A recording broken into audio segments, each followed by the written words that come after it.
Hi everyone, I'm Louise Skeen. I'm the CEO of the Slender Boss program, and I'm also a mind-body health coach for women over the age of 40.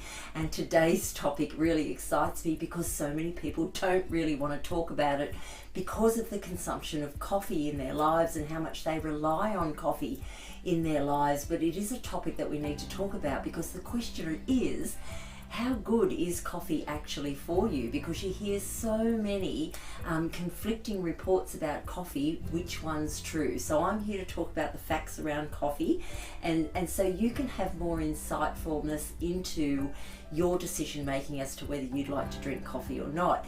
Now there are definitely benefits around coffee, but before we talk about the benefits or the negatives around it, what we do need to talk about is the fact that we need to understand that coffee isn't always coffee or what we expect it to be. So by that I mean, when we look at coffee, we expect it to come from the coffee bean. And look, we'd like to think that most of the time it does. And so therefore, if you're having coffee from the coffee bean, it's probably not so bad for you in moderation. But it's when coffee today, and like everything today sadly, it's so man-made, it's manufactured, and we certainly do have manufactured synthetic coffees now today, and that's where it's extremely detrimental to your health. So much so that the powdered form of synthetic coffee, now hear this because this is really, really important, but 1 tablespoon of the synthetic coffee can actually kill you. Okay, now it's been known to do that. So a pure tablespoon of synthetic coffee can actually kill you. And in the US, over 20,000 people last year have been hospitalized from having drinks that are either too high in synthetic coffee or and that can be the sports drinks, or they're just consuming way too much coffee, expecting it to come from the coffee bean, but it's actually coming from synthetic products that have been put into the manufacturing. And of course, if you go out to a cafe, you don't know unless you ask. You have no idea where your coffee's coming from. So I hope that alone has given you a little bit of insight as to where your coffee's coming from. Start asking the question. If you like to go out to a cafe, ask them the question as to where their coffee comes from, because it's super important to know that. And the other thing that you need to know is just how much coffee are you actually having, because if you have up to say 400 milligrams of coffee a day, that is really the maximum that you need, opposed to what many people are having, 600 to 800 milligrams, so twice the amount. And again, if it's not natural coffee bean, then you're putting all that synthetic into your system, then we're going to have side effects. And what are those side effects? That's what I'd like to talk to you about. Now, having too much caffeine per se, and that's over that 400 milligrams a day, you can have all sorts of effects. I mean, it affects people in so many different ways. You can have heart palpitations. You can have just that feeling of racing that happens through yourself, where you've got that high, but again, you can go up pretty quickly on a high, but you can also crash down pretty quickly from that high. And if you're finding you're experiencing that with the caffeine that you're having either in a coffee, and don't forget it's in tea as well. Tea has also got caffeine in it. Then if you're spiking fast and falling fast, then you've got a very good chance that you're actually drinking synthetic coffee and not the true coffee from the coffee bean. So remember that. So it can make you really jittery. It can you build up a tolerance over time to coffee. It's natural if you're a normal consumer of coffee. Having trouble with my words today, but if you're a normal consumer of coffee, you'll build up a tolerance to it. And so when you start to have less of it, what happens is you start to get like headaches. You can again experience that jittery feeling coming off it.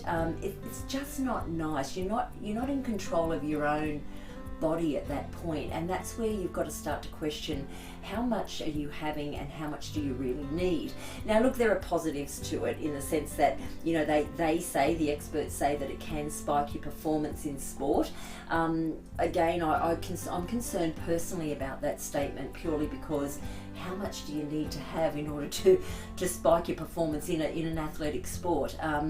You need to consume quite a bit of it, and so look, some people might do that for performance, so that's certainly one benefit from it. The fact that it does give you more energy, it's been proven to give people energy, which is why it's such a natural go-to at breakfast time for people, because they feel tired, they wake up, they're lethargic, they're still opening their eyes, they boil the jug and on goes the coffee.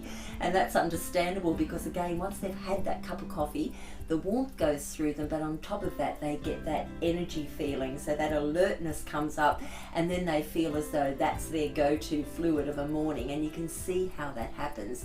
But look, it's in sports drinks, it's even in chocolate, it's going to be in your snack bars and things like that now, and added to a lot of pre-packaged foods that you don't know about, because again of that stimulant that it provides. And what is in your food is not going to be the natural coffee, it's going to be the synthetic coffee. So just be very aware. One of the key ones that manufacturers put this synthetic coffee into, or caffeine into, I should say, is going to be your sports bar. Okay, so because again, it gives you that natural high, and there's a lot of marketing and promotion around having a sports bar before you perform or anything like that. So this is what I'm talking about. It's all about awareness, and you've got to make that decision. But if you like to be woken up by a fluid of a morning because it gives you that alertness, then that's fantastic. But the worst time you can have it would be at bedtime, which a lot of people do. They'll have a, clean up after their meal of a night, sit down, relax, boil the jug, have a tea or coffee. Now, if you're having a tea or coffee of a night, you're putting caffeine into your system. And of course, what's that going to do? It's going to make you alert. So if you're going to bed thinking, why can't I sleep? And an hour ago you had a cup of coffee or a cup of tea or a sports drink or whatever it might be, bear in mind that that's probably the culprit. The other thing it does is it does play with your hormones, and it blocks a hormone that actually keeps your artery open with the blood flow, which of course provides the blood through our body to our brain to our heart. So by having too much coffee, over that 400 milligrams of, I shouldn't say just coffee, but caffeine every day, you're actually blocking the hormone that's keeping your arteries safe and keeping them unblocked. They're actually narrowing. Okay, and this is a side effect. This can cause all sorts of problems if you're over consuming. And of course, we live in a society today where we over consume so much. Our control size is always upgrade. We're upgrading everything. We're upgrading the meals we sit down to of a night or through the days. We're upgrading, going through a drive-through and look, you get an upgrade from a small to a large or a supersize or whatever it might be. You think you're getting a bonus out of that, but what you're doing is you're actually, you're causing more detriment to your health by upgrading anything. Okay, it might seem like a freebie for them because it's cost them 3 or 5 cents to upgrade you to a supersize, but for you it could cost you months of wellness as you layer and layer and layer the same habits on top of the habits. So just be aware of that, because that's really a key point. Doing it once a week or once a day or something like that doesn't seem like much, but it's the layering effect that actually is detrimental to your health. So that's the really important thing. What we really need to do is also understand that with our caffeine, if it's from a coffee bean, you're getting around, for a general cup of coffee, you're getting around 12 milligrams of caffeine in a cup of coffee from a natural coffee bean. If you're getting it from a synthetic production, then you're actually consuming about 100 milligrams of caffeine in a standard cup of coffee. Okay, so bear that in mind. You've got the difference of a natural coffee bean opposed to a synthetic coffee or caffeine. And so therefore your difference is a 12 milligram opposed to 100 milligrams in a standard cup. So again, there are things that you can do, you can drink that are going to be far more better for you than full-on teas and more so the coffees that we're consuming in great quantities every single day. Okay, have one and enjoy it. But other than that, you know, if you make it your morning stimulant, fine, do that if that's what you like to do. But for the rest of the day, choose things that are going to serve you better. One of the best things you can do is natural green tea. Now, this is another topic that needs a discussion about it, because don't go a tea bag. Don't go a tea bag, because I've been to China, I've watched the tea being picked and made, and I understand, you know, the manufacturing of tea far more today than I did 6 months ago. But I certainly do understand from what I've learned that what goes into a tea bag are the scraps. Okay, it might still say it's 100% organic or 80% organic, or it might have a little bit of colouring in it or whatever it might be, but it is the scraps. It's not the true leaf that you're consuming. So go to a Chinese outlet if you need to, or see if you can get something online that's going to be true organic teas. It doesn't matter if it's green tea or any tea. This is the way we need to be looking these days, because of the, you know, the mass production we're having today is actually detrimental to us humans who are consuming it. And of course, the cheaper you go, the less the quality, naturally, because it costs money to produce good things. Okay, so always keep that in mind. Now, lemon in water is a great thing. Apple cider vinegar is a great thing.